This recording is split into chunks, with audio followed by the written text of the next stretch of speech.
Qadrli do'stlar, muhtaram mehmonlar, bugungi to'yimiz haqiqatan nasibsa gala konsert tarzida o'tkazilishi rejalashtirilgan.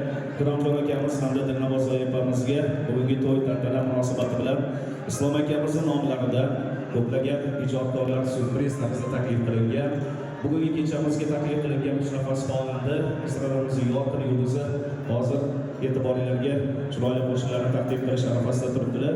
Davramizdan uzoqlashmasanglar, chunki mana shu mehmonlar xursand bo'lsin, el yurt xursand bo'lsin, meni shu oilama hurmat qilib kelgan, sulolama hurmat qilib kelgan, ukama hurmat qilib kelgan qadrdonlar bugun chiroyli tarzda bir maza qilib dam olib ketsin deb Islom akamiz o'zlari bosh bo'lib bugungi tantanaga ko'plagan yulduzli ijodkorlarni taklif qilgan.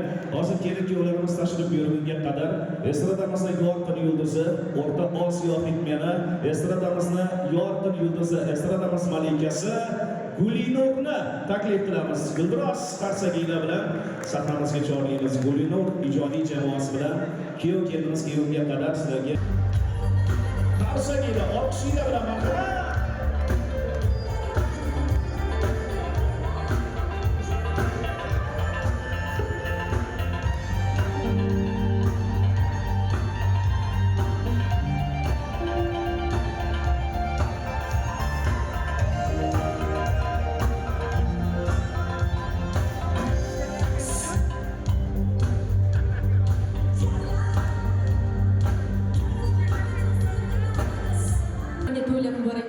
Sizlar bilan görüşganimizdan bag'oyatda xursandmiz.